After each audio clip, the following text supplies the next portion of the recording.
জান্নাত চাই, না দিলে রেহাই নাই, ফাটিয়ে দেবো ওসব বললে ফেরেশতা কিছু ভয় খায় না। ফেরেশতা বলছে স্লোগান ঘুঁচিয়ে দেবো, কবরে আয়, ঘুঁচিয়ে দেবো, কবরে আয় তো স্লোগান ফাটিয়ে দেবো, এমন স্লোগান দেবো না, দেখবি স্লোগান কাকে বলে। তো পৃথিবীতে গরু কিছু বুঝে খায় না, আমিও বুঝে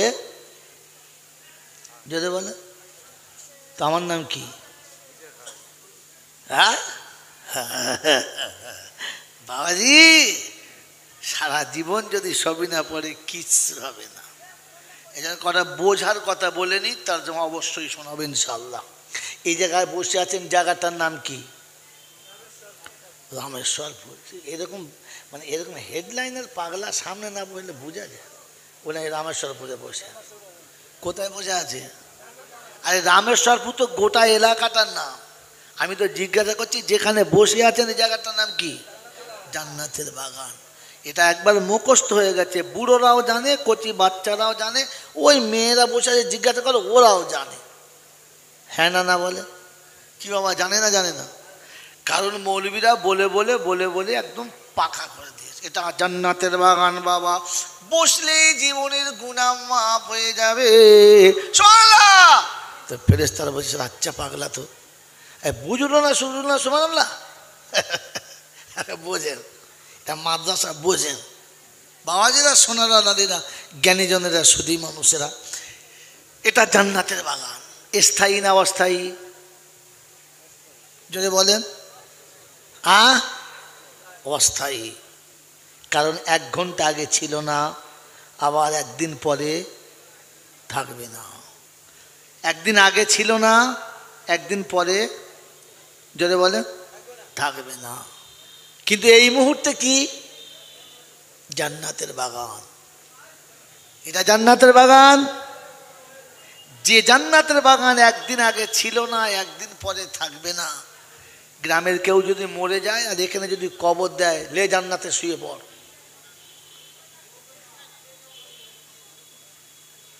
ও ঠিক করেছে না ভুল করেছে? ও সত্যি জান্নাতের বাগানে দিয়েছে না ভুল করেছে? ভুল করেছে। কারণ যেটা ছিল না আর যেটা থাকবে না ওটার উপরে ভরসা করা, জোরে বলেন, আরো জোরে বলেন।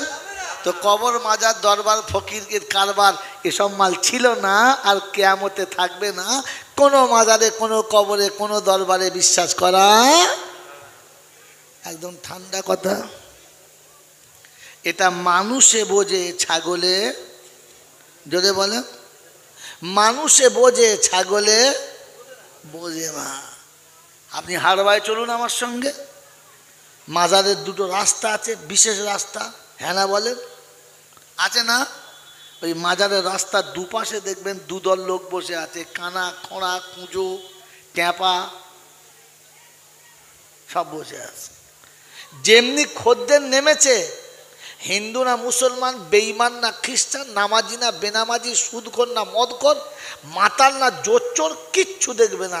বাবা কিছু দাও বাবা, হ্যাঁ না বলেন, দেবে। আর ওরা এত বড় কালার, এত বড় কানা, কিচ্ছু দেখতে পাবে না। চোখ বন্ধ করে মোরগ নিয়ে, খৈচুর নিয়ে চলে যাচ্ছে। কবরে দেবে। কোথায় দেবে? কবরে দেবে। তবু জ্যান্ত মানুষকে দেবে না। মেরে মোহতরম দোস্তর বুজুর্গ, যে কানা খোঁড়াগুলো বসে আছে, ওরা 1 ঘন্টা আছে না মাসের পর মাস আছে? বলেন, মাসের পর মাস বসে আছে। ওরা বুঝতে পেরেছে দিলে এই জ্যান্ত মানুষগুলো দিতে পারে, কবর দিতে পারে। ওরা বুঝতে পেরেছে, খোঁড়া বুঝতে পেরেছে, কানা বুঝতে পেরেছে, নিজের মূর্খ বুঝতে পেরেছে, অন্ধ বুঝেছে দিলে জ্যান্ত মানুষ দিতে পারে, কবর দিতে। যদি বলে এ ছাগল বুঝতে, এ ছাগল এখনো বুঝতে পারে না, মোরগ নিয়ে কেউ কেনে দিচ্ছে, তবু জ্যান্ত মানুষকে দেয় না। এটা বুঝলে মানুষ, না বুঝলে ছাগল বলেছি আমি, আল্লাহ তার থেকে খারাপ বলেছে। মেরে মোহতরম দোস্তর বুজুর্গ, এজন্য আমি আমাকে দিকে নিজে ভাবি, কেউ কারোর দিকে নয়। এটা অন্ধ কানা খোঁড়া বোঝে। যদি কবর দিতে পারত তাহলে এই খোঁড়াগুলো কানাগুলো কবরের কাছে বাসন পারত। বাবা খালি উপর থেকে আমার বাসনে দাও, ভাবেন বসে বসে। এটা বুঝলে মানুষ বোঝে, ছাগল বোঝে না, ফের যাবে। মেরে মোহতরম দোস্তর বুজুর্গ আল্লাহওয়ালা ভাইরা, জ্ঞানীজনদের সুদী মানুষেরা, তর্জমা শুনুন কিন্তু আগে বুঝুন। আমি মানুষ হলে লাভ হবে, তা না হলে লাভ যদি বলে হবে না। আমি মানুষ হলে কোরআন আমার লাভ দেবে, আমি মানুষ হলে ইসলাম আমাকে বাঁচাবে, মানুষ না হলে বাঁচানোর কোনো গল্প না। মেরে মোহতরম দোস্তর বুজুর্গ আল্লাহওয়ালা ভাইরা, জ্ঞানীজনেরা, সুদী মানুষেরা, এই জন্যে কোরআন যেখানে যতটুকু বলেছে সত্য, আমার জীবনে আসে নাই কেন, এখান থেকে আপনি নিয়ে নেন তথ্য আর ফের যান পাবেন সত্য। মেরে মোহতরম দোস্তর বুজুর্গ, প্রশংসার একমাত্র মালিক আল্লাহ। প্রশংসার একমাত্র মালিক কে? আল্লাহ। তিনি ছিলেন, তিনি আছেন, তিনিই থাকবেন, বাকি সব আসবে আর যাবে। আর যে জিনিস আসে যায় তার উপরে ভরসা করা মোটেই ঠিক নয়। আরে বাবাজিরা, আমার আল্লাহওয়ালা ভাইরা, শোনাচ্ছিলাম তিনি হলেন আল্লাহ। তার কাছে যাওয়ার পরে, শব্দটা মনে রাখুন, চট করে পালাবো, তার কাছে যাওয়ার পরে লাঠি বল, পাটি বল, দল বল, বিদ্যে বল, বুদ্ধি বল, অর্থ বল, জনবল, মনোবল, বুকের বল, কোমরের বল, দেশের বল, দশের বল, তোমার বল, আমার বল, এদের বল, ওদের বল, কবর বলছে গোসল করে শুবি চল। তাহলে আমরা সেই ছোট্টবেলা থেকে শুনে আসছি কবর কোনো দল দেখে ভয় খায়, কবর কোনো দল দেখে ভয় খায়, যদি বলেন কথাটা শুনেছি, মুখস্থ হয়ে গেছে, বুঝেছি। আশ্চর্য ঘটনা, কথাটা সারা জীবন শুনেছি, শুনছি, কিন্তু বুঝেছি। যদি বুঝতে পারতাম তাহলে বাপের কবর জিয়ারত করতে একাই যেতাম, পাড়ার লোকের কি ডাকতাম? কারণ গোটা মজলিসের লোক কবরডাঙ্গায় গেলে কি ফেরেশতারা উঠে নদী পাড়ে ওপারে গিয়ে বসে হাসনাবাদ স্টেশনে টিকিট কেটে বসে থাকবে যে সালা গোটা রামেশ্বরপুরের লোক গেছে, কেটে পড়? কবর ভয় খায় তো কি করতে পাল জুটিয়ে নিয়ে যায়? আপনি বোঝেন নাই যে কবর কাউকে থেকে ভয় খায় না, অতএব পাল জুটিয়ে নিয়ে কবরে গেলে কিচ্ছু হবে মানে বুঝি না, খালি বলে তর্জমা করো। আগে বোঝেন যে কবর জিয়ারতে একা যেতে হয়, কাউকে না। কোথায় কখন যাবেন শুনিয়ে দিচ্ছি, মনে থাকবেন ইনশাআল্লাহ। তো কারো দল দেখে ভয় খায় না, কোনো বল দেখে ভয় খায়। অর্থের গরম, ডিগ্রির গরম, রূপের গরম, যৌবনের গরম, বাপের গরম, বেটার গরম, লাঠির গরম, পাটির গরম, নেতার গরম, নীতির গরম, দিল্লি দাদার গরম, বাংলায় দিদির গরম, বাঁশতলায় গেলে ফুল নরম, ওখানে কোনো গরম চলে না। অতএব কারোর গরম দেখে কবর ভয় খায় খায় তো তবে কবর জিয়ারত করার সময় বিদেশ থেকে হায়ার করা মোটকা পাড়া মরি বাঁধতে হবে কেন? অমুক হুজুর আসবে, অমুক হুজুরের সন্তান আসবে, নাতিপোতা ছানাপোনা আসবে, ফুঁক মারলে কবর পেটে যাবে, এক কবরে 4 জন উঠে পড়বে। কি কে বললো আপনাকে যে অমুক জায়গার মৌলবি বেলে দোয়া করলে তোর বাপ জান্নাতে যাবে? হায় হায় হায় হায় হায় হায়, এত জলসা শুনেছেন, মাল কিছুই বোঝেন নাই। এই যে জান্নাতের বাগান বসে আছেন, অস্থায়ী না স্থায়ী? যদি বলেন হ্যাঁ, এই অস্থায়ী জান্নাতের বাগানে যদি গরু ঢুকে পড়ে থাকতে দেবেন?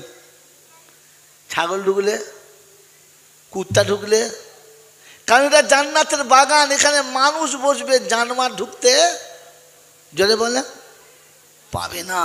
অস্থায়ী জান্নাতের বাগানে গরু ছাগল ঢুকতে পাবে না, ওই স্থায়ী জান্নাতের বাগানে গরু ছাগল ঢুকতে পাবে? যদি বলেন পাবে, তো আমাকে যাবার আগে মানুষ হয়ে যেতে হবে, ছাগল হয়ে গেলে হবে না, ঢুকতে দেবে না। বুঝেছেন? বুঝেছেন? এবার আপনাকে বাস্তব বুঝাচ্ছি কোরআন শোনাবার জন্য। এই অস্থায়ী জান্নাতের বাগানটা বানানোর জন্য কটা কাজ করতে হয়েছে? এমনি হয়ে গেছে? এই জান্নাতের বাগান বানানোর জন্য তিনটে কাজ করতে হয়েছে, একবার মানে নিখুঁতভাবে।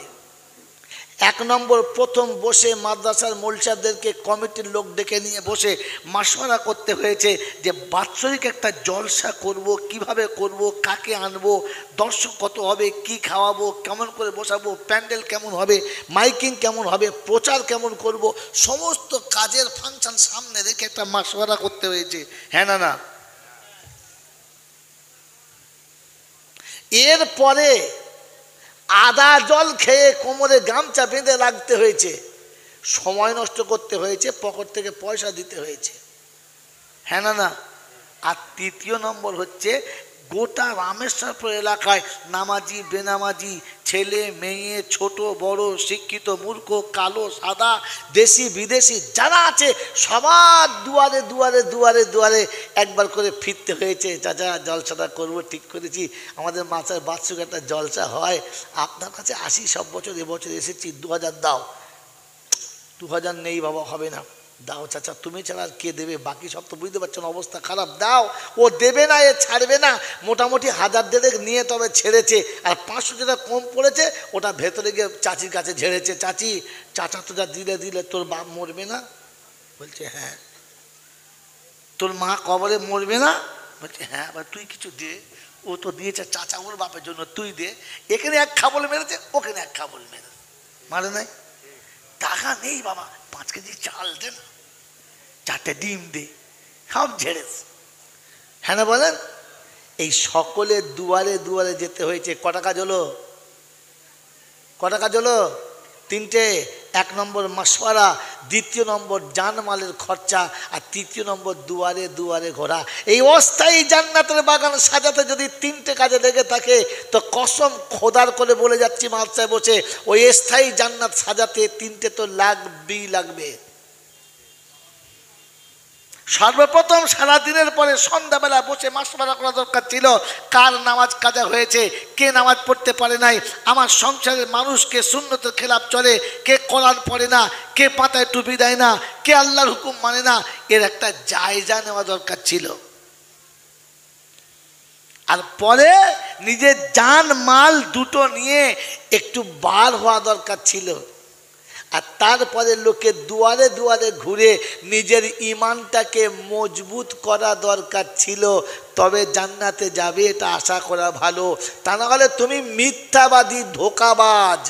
যদি বলেন কোথা থেকে পেলে, ওই যে তফসির শুনতে চেয়েছেন, চলেন ফিরে চলে যাচ্ছি, কোরআন শোনাচ্ছে, আল্লাযীনা উখরিজু মিন দিয়ারিহিম ওয়া আমওয়ালিহিম ইয়াবতাগুনা ফাদলাম মিনাল্লাহি ওয়া রিদওয়ানা ওয়া ইয়ানসুরুনাল্লাহা ওয়া রাসূলাহু উলাইকা হুমুস সাদিকুন। 28 পারায় সূরা হাশরের প্রথমেই রয়ে গেছে 10 নম্বর আয়াতে আল্লাহ পাক শুনিয়েছেন, আল্লাযীনা উখরিজু মিন দিয়ারিহিম ওয়া আমওয়ালিহিম ইয়াবতাগুনা ফাদলাম মিনাল্লাহি ওয়া রিদওয়ানা।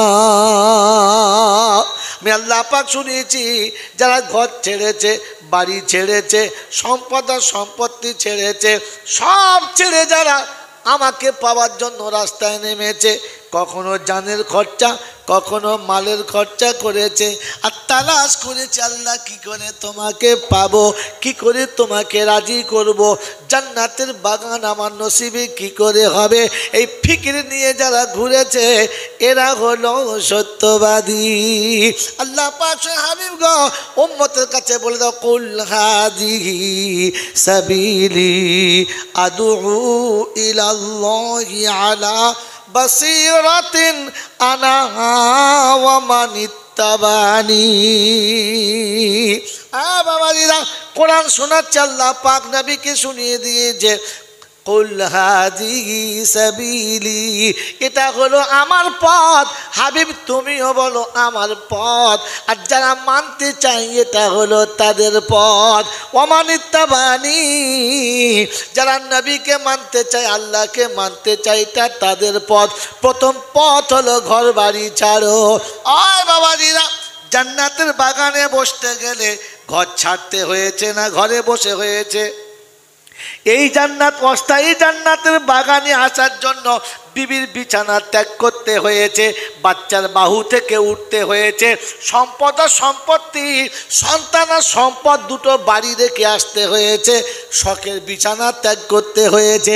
এই অস্থায়ী জান্নাতের বাগানে বসতে যদি বিবির বাহু থেকে উঠতে হয়, বাচ্চার মায়া ছাড়তে হয়, সম্পদ আর সম্পত্তি ছাড়তে হয়, কসম খোদার বলছি, এই তিনটে না ছাড়লে জান্নাত পাওয়া সম্ভব নয়। আমার বাবাজিরা, আমার শোনাচ্ছেন বন্ধুরা, জান্নাতে যাওয়ার ইচ্ছা আছে ইনশাআল্লাহ? আর কথা বলে না, ইচ্ছা আছে ইনশাআল্লাহ? জোরে বলেন ইনশাআল্লাহ। যদি জান্নাতে যাওয়ার ইচ্ছা থাকে, কোরআন শুনিয়ে দিচ্ছে, রিজালুল্লাহ তুলগিহিম তিজারাতুন ওয়ালা বাইউন আন যিকিরিল্লাহ ওয়া ইকামিস সালাতি ওয়া ইতাইজ যাকাত ওয়া ইয়াখাফুনা ইয়াওমান তাতাকাল্লাবু ফীহিল কুলুবু ওয়াল আবসার লিয়াজজিয়াহুমুল্লাহু আহসানা মা আমিলু ওয়া ইয়াজিদাহুম মিন ফাদলিহি ওয়াল্লাহু ইয়ারযুকু মান ইয়াশাউ বিগাইরি হিসাব। 18 পারা সূরা নূরের 37 নম্বর আয়াতে ডান দিকের পৃষ্ঠার মিডল পয়েন্টের নিচেতে আল্লাহ পাক আল্লাযীনা উখরিজু মিন দিয়ারিহিম। হ্যাঁ, এরকম আপ ডাউন করলে হবে না, চুপ করে বসতে হবে। বহু পাখি দানা মারবে, আপনি লড়লে হবে না। কি বলেন জি? আল্লাযীনা উখরিজু মিন দিয়ারিহিম, তাদের নমুনা শুনে নেন। আল্লাহ পাক শুনে দিচ্ছে, রিজালুল্লাহ তুলহিহিম তিজারাতুন ওয়ালা বাইউন আন যিকিরিল্লাহ। আল্লাহকে পাওয়ার জন্য, জান্নাতের বাগান পাওয়ার জন্য যাদের কাছে ধারণা, তাদের নমুনা হলো, আমি আল্লাহ যখন ডাকবো, আমি আল্লাহ যখন ডাকবো, তখন তাকে কেউ ধরে রাখতে পারবে না। চাষ ডাকবে, চাকরি ডাকবে, ব্যবসা ডাকবে, বিবি ডাকবে, বন্ধু ডাকবে, বান্ধবী ডাকবে, সবার ডাক একসঙ্গে পড়বে। আমি আল্লাহ যখন ডাক দেবো, তখন কারো কথা কানে পড়বে? জোরে বলেন, পড়বে না। এটা হলো জান্নাতীদের নমুনা। ওয়া ইকামিস সালাতি ওয়া ইতাইজ যাকাত, নামাজের জন্য ডাক হবে, যাকাতের জন্য ডাক হবে। আমার বান্দা জানমাল দুটো নিয়ে বার হবে। আল্লাহু ইয়ারযুকু মান ইয়াশাউ বিগাইরি হিসাব, আমি আল্লাহ বেহিসাব রুজির ব্যবস্থা করব। মনে মনে হবে সংসারকে চালাবে, সম্পত্তিকে দেখবে, গাড়ি বাড়ি কার হাতে দিয়ে যাব। কোরআন চর্চে ইয়াত্তাকিল্লাহ ইয়াজআল লাহু মাখরাজা। আল্লাহ পাক বলে, আমার উপর বান্দা যখন ভরসা করে নেবে, রাস্তাটা আমার কাছ থেকে পেয়ে যাবে, খরচার জায়গাটাও আমি আল্লাহ বার করে দেবো। ও মুসলমান, আল্লাহকে বিশ্বাস করি যারা, আল্লাহর কথার উপরে ভরসা করি তারা। আমরা আল্লাহর উপরে ভরসা করি কারা? হাত তোলেন একবার দেখি। আল্লাহর উপরে ভরসা করে যারা, সত্য কথা যারা বলো তারা হাত তোলো, মিথ্যু হাত তুলো না। এবারে তোলো সত্য কথা যারা বলো, আল্লাহকে ভয় করো, হাত তোলো। হাত নামাও। ওরে আল্লাহকে ভয় করে যারা, দুটো বাচ্চা হওয়ার পরে ছেলে নাই নাই যারা, এমন হারামি আছো কারা? হাত তোলো।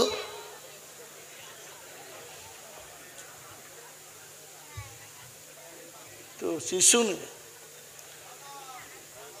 ওই বাবাজিরা, হাঁস নামাজের এপারে আর আমার দাওয়াত হবে না, হবে হবে না।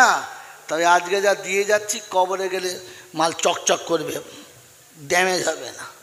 আল্লাহকে ভয় করে যারা, দুটোর বেশি বাচ্চা নেয় না, এরা কারা? হ্যাঁ, ও হারামি আল্লাহকে ভয় করে? হ্যাঁ, যদি দুটোর বেশি ছেলে না নিতে চাও, মেয়েদের কোথায় জায়গা করেছে, পর্দা নামিয়ে দাও আর কানে আঙুল দাও। ওরে আল্লাহকে ভয় যদি করো, যদি সত্যি আল্লাহকে ভয় করতে চাও, ছেলে নেওয়া ছেলে বন্ধ করার আগে বিছানায় যাওয়া বন্ধ করে দাও। সারা রাত নাঙল চালাবে, সকালবেলা বলে ধান হলে হবে না। তা ঝাঁটা আমার তো নসিব চেপে পাটা নসিব কোথায় যায়? হ্যাঁ, আর বলছে আল্লাহকে ভয় করে, মাল আল্লাহকে ভয় করে। হ্যাঁ, আল্লাহকে ভয় করে যারা, জুমার দিনে সকালবেলা দাড়ি চাঁচে, ওরা কারা রে? বলছে আল্লাহকে ভয় করে। লজ্জা করা দরকার ছিল। জান্নাতের বাগানে বসেও চিটিং আছে। ফেরেশতা বলছে আল্লাহ নাম লিখবো, বলে বাঁশে লেখ, বাঁশে। বোকা কোথায়! আল্লাহ পাক শোনাচ্ছেন, আমাকে ভয় করার নমুনা হলো আমার কথা শুনে ভয় করে। হ্যাঁ না না বলেন? হ্যাঁ, আল্লাহকে ভয় করে যারা, বিয়ের সময় মেয়েদের বরযাত্রী পাঠায় কারা? আমরা তো এই কারা পাঠায় বল না? 100 বরযাত্রী যাবে, 60টা মেয়ে, আর যা সেটা সেজে যাচ্ছে। ও বাজারে নামলে যে দেখবে না সে শালা কানা। আল্লাহকে ভয় করে? কথা বলে। আরে বোকা কোথায়! আল্লাহ আপনাকে আমাকে ভাবার তৌফিক দান করুন, আল্লাহর উপরে বিশ্বাস করার একটু তৌফিক দান করুন, বলুন না আমি। মন থাকবে ইনশাআল্লাহ? ওই বাবাজি মাথায় টুপি দিয়ে মোড়ের মাথায় বসে আছে, বলছে ফেরেশতা, চুল দাড়ি পেকে সাদা, মাথা তোলে না, কথা বলে না, কারোর দিকে তাকায় না। ইমাম সাহেব মনে করছে বড় পীর সাহেব হবে না কি? এরকম মানুষ তো দেখি রে, কথা বলে না, শুধু তসবি। একদিন কামরায় ডেকেছে, ডেকে বলছে জি একটু নাস্তা করেন। ও বেচারার কপালে বাজ পড়েছে, নিজের নাস্তা ওকে খাইয়েছে। খাইয়েটাই বলছে চাচা আমার জন্য দোয়া করবেন, আল্লাহ তোমার সব মঙ্গল করুক। সাহস করে আর বলতে পারে নাই। আবার একদিন একজনের বাড়ি পালা, বেশ সুন্দর রান্না বান্না করে দিয়েছে, জোহরের নামাজ পড়ে ওকে ডেকেছে, চাচা আসুন দুটো ভাত খান। বলছে না বাবা আমি কারো ঘরে খাই না। এ তখন মনে মনে করছে সর্বনাশ, কারো ঘরে খায় না? বলছি আমি ইমাম সাহেব। বলছে আপনি বলছেন তখন খাই। ইমাম সাহেবের সাথে মাগুর মাছের ঝোল, দেশি মুরগির গোশ, মগজ ভোনা, ও বাপের জন্ম তো খায় নাই, সালা ইমাম সাহেবের সাথে সেঁটে মেট দিয়েছে। খাওয়া দাওয়ার পরে মানুষ যখন যার খায় তার অর্ধেক গোলাম হয়ে যায়। বলছে চাচা একটা কথা বলছিলাম। বললে কি? বলে চাচা কিছু যদি না মনে করেন একটা কথা বলছিলাম। বলছে বলো বাবা বলো। তুমি ইমাম সাহেব মানুষ, আমি মুক্তাদি নিশ্চয়ই বলবো, বলো। বলছে চাচা আপনার ছেলে মেয়ে কটা? বলছে বাবা 4টে ছেলে আর 2টো মেয়ে। 2টো মেয়ে ব্যারিস্টারের সঙ্গে বিয়ে দিয়েছি, চলে গেছে। 4টে ছেলে ইঞ্জিনিয়ার, বিদেশে আছে। বলে চাচা তাহলে তোমার টাকা? বলছে কেউ কিচ্ছু পাঠায় না, হাফ ডজন বাচ্চা, আমাকে কেউ কিচ্ছু পাঠায় না, জামাইরাও দেয় না, মেয়েরাও দেয় না। ওই চাচা সংসার চলে কী করে? বলছে আল্লাহ চালায়। এ তখন মনে মনে করছে সর্বনাশ, আমার আন্দাজ ঠিক, পাক্কা ওলি মানুষ, আল্লাহ চালায়। মাথায় টুপি, মুখে দাড়ি, হাতে তসবি, মসজিদ থেকে বেরোয় না, তসবি হাত থেকে নামায় না, তো ফেরেশতার খালাতো ভাই। তখন ও আরো কাছে গিয়ে বলছে চাচিটা আমার জন্য দোয়া করেন না। তো বলছে আল্লাহ ব্যবস্থা করবে। বলছে মানুষ তো খুটখুটে লোক, বলছে চাচা কিছু যদি না মনে করেন আল্লাহ তো ব্যবস্থা করবে, কিন্তু একটা সূত্র তো হতে হবে, একটা ওসিলা তো হতে হবে। বলছে হ্যাঁ আছে। বলে চাচা তাহলে আপনার কি করে চলে? পেনশনের টাকা? বললেন না। বলে তবে চলে কি করে? বলে বাবা সত্য কথা তোকে কি বলি বলতেনি, আমি জীবনে কাউকে বলি নাই, তুই যখন জিজ্ঞাসা করছিস আলেম মানুষ আর আমাদের ইমাম, তাই বলছি। ছেলেরা চাকরি পেয়ে বিদেশে চলে গেল, মেয়েদের বিয়ে দিলে শ্বশুর বাড়ি চলে গেল, আমরা বুড়ো বুড়ি দুজন রয়ে গেল, আর কেউ নাই। চিন্তা করলাম বুড়ো বয়সে আর কী করবো, খাটতে তো পারি না। বিঘে 10 জমি ছিল, ওটা বেচে দিলাম। যা তো কী করে খাবেন? আল্লাহ খাওয়াবে। তখনও বলছে আল্লাহ খাওয়াবে। কত আল্লাহর উপর ভরসা দেখুন। তারপর ওই তো চাচি বাপের বাড়ি থেকে ফারাজি ভাগ বিঘে 10 পেয়েছিল, বলে ওইটা নাকি, বলছে না রে বাবা শোন না বলে দিচ্ছি। বলে কি? বলে 10 বিঘে 20 বিঘে বিক্রি করেছি, আর যেখানে যা ছিল সব একসঙ্গে তুলে ব্যাংকে ফিক্সড করে দিয়েছি। প্রত্যেক মাসের শেষে যেটা বাড়ে ওইটা তুলে আনি, আমাদের আরামে চলে, দেখতে হয় না। ইমাম সাহেব তখন লোম ঠাড়ো হয়ে গেছে, বলছে চাচা সুদের টাকা ও তো হারাম। বলে এই তো মৌলবীদের আসল ব্যয়রাম, সবেতেই বলে হারাম। ওটা আমার নামে দিই নাই, তো চাচির নামে দিয়েছি। কারণ এ কত বড় হারামির হার বোঝেন। বইয়ের নামে ফিস্ট করেছে, বোন নামে তোলে আলু খায়। দেখতে কিরকম? টুপিওয়ালা, দাড়ি কিরকম? সাদা ধবধবে, হাতে কি? তসবি। থাকে কোথায়? মসজিদ। এ বাবা কত ছি ছি ছি ছি ছি ছি। এই বাচ্চা কটা তোললে এখান থেকে?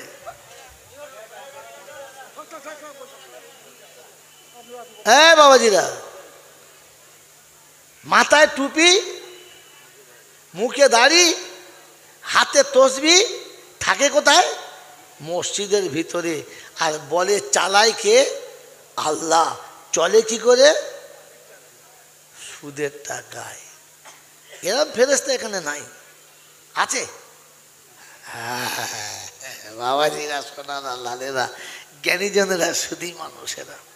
এবার আপনি ভাবেন, এর আল্লাহর উপরে কত বিশ্বাস। ছি ছি ছি ছি ছি ছি ছি। আল্লাহ পাক শোনাচ্ছেন, সুদখোর ইমানদার নয়। সুদখোর ইমানদার, যদি বলে নয়। আপনি আর আমি ধরতে পেরেছি? ধরতে পারি নাই। এই জন্য আপনাকে ধরার মেশিনটা দিয়ে যাচ্ছি। তাফসীর শুনছেন তো ও বাবাজিরা, আল্লাহওয়ালা ভাইরা? তাহলে অস্থায়ী জান্নাত সাজাতে 3টে কাজ করতে হয়েছে, স্থায়ী জান্নাত সাজাতে 3টে করতেই হবে। এবার ঠান্ডা মাথা শোনেন, আপনারা আমার উপর রাগ করবেন না, বুঝবেন, বাড়ি নিয়ে যাবেন। এখন এই জান্নাতের বাগান সাজানোর জন্য মাশওয়ারা হলো, সব হলো, এরপরে কোনো কাজ হলো না, নিজে নামলো না, জানমাল খরচা করলো না, কারো দরজায় গেল না। 4টে ভালো ভালো বুজুর্গকে দাওয়াত করে বললে হুজুর আপনারা একটু ঝেড়ে দোয়া করে দিন যেন জলসাটা হয়ে যায়। কি বলেন? হবে? হবে? হবে? হবে না। তো যে মানুষটা জীবনে পেশাব করে পানি নিল না, হারাম হালাল বেচে খেলো না, জিন্দিগিতে জায়েজ না জায়েজ বোঝে না, পশ্চিম মাঠে 2 বিঘে চাষও করলো না, ওই বাবাজির আমার আল্লাহওয়ালা ভাইরা যেদিন মরে যাবে, মৌলবি দোয়া করলে মালটা জান্নাতে যাবে। এর মাথায় গোয়াল থেকে গোবর মাখানো ঝাঁটা এনে কপাল চেপে মারতে হবে। পৃথিবীর ওলিরা যদি দোয়া করে অস্থায়ী জান্নাত সাজাতে না পারে, মিলাদ করিয়া দোয়া করে জান্নাতে পাঠাবে। এ কথা বলেছে যারা, জেনে রেখে দিও ও মুসলমানের ছেলে, তোমাদের কপালে ওই পায়খানা ঝাঁটিয়ে ওই ঝাঁটা উল্টো দিকে ধরে মেরেছে যারা, ওরা হলো তারা। বোকা কথা। আপনাকে 3টে কাজ করতে হবে, আর পরে মৌলবীদের দোয়া নিতে হবে। মৌল সাহেব, হাফেজ সাহেব, পীর সাহেব, হুজুর একটু দোয়া করবেন, আমরা জলসা দিচ্ছি, অনেক খরচা, দোয়া করবেন। ওরা দোয়া করছে, এরা কোমরে গামছা বেঁধে ছুটছে, তবে হবে। মন থাকবেন ইনশাআল্লাহ, মন থাকবেন ইনশাআল্লাহ। নামাজ নাই, রোজা নাই, হজ নাই, জাকাত নাই, কুল নাই, কলমা নাই, বিসমিল্লাহ নাই, সুবহানাল্লাহ নাই, পেচ্ছাপ করে পানি নাই, সকালে উঠে গোসল করার নাম নাই, ভাগাড়ে মরেছে। আরে মৌলবি এসে সকালবেলা দোয়া করছে জিলিপি খেয়ে, আল্লাহ রব্বানা যালামনা আল্লাহুম্মা গফিরলি হাইয়ানা ওয়া মাইয়িতানা। ফেরেশতা বলছে কেন ঝামেলা করছি, ভালো আছি, পালা দূরে যান থেকে। আমরা আলাদা বসে আছি, ফের তোর ঝামেলা করছি কেন? বাবাজিরা, সোনারা, লালেরা, এই জন্য আজকের এখানে বলে দিলাম, রাগ করবেন না। জান্নাতে যদি যেতে চান তাহলে কারোর ওপরে ভরসা ছেড়ে নিজের রাস্তায় নেমে যান। নামবো ইনশাল্লাহ, নামবো ইনশাল্লাহ। হ্যাঁ, এই রাস্তায় লয়। জান্নাত চাই, জান্নাত চাই, না দিলে রেহাই নাই, ফাটিয়ে দেবো, ফাটিয়ে, ওসব বললে ফেরেশতা কিছু ভয় খায় না। ফেরেশতা বলছে স্লোগান ঘুঁচিয়ে দেবো, কবরে আয়, ঘুঁচিয়ে দেবো, কবরে আয় তো স্লোগান ফাটিয়ে দেবো, এমন স্লোগান দেবো না, দেখবি স্লোগান কাকে বলে। সেজন্য বাবাজিরা, সোনারা, লালেরা, জ্ঞানীজনরা, সুধী মানুষেরা, এতক্ষণ যা বলার আমি বলে দিয়েছি। এরপরে বুঝলে ভালো, না বুঝলে ভালো। কবরে গিয়ে আমার বলার রাস্তা খুলবে। আল্লাহ তুমি যা বলেছিলে আমি তাই করেছি। এখান থেকে দেখ পাই না, এখান থেকে এবার আপনাকে আমি শুনিয়ে দিয়ে চলে যাচ্ছি। আমার শোনানোর দায়িত্ব ছিল, শুনিয়ে দিলাম। আর বুঝে নেওয়ার দায়িত্ব আপনার। যদি না বোঝেন আমি জোর করে বোঝাবো না, আর জোর করে বোঝাতে চাইবো না, কারণ এটা আল্লাহ ভালো, আল্লাহ ভালো বাসে না। দেখে নেন তর্জমা শুনে নেবারে।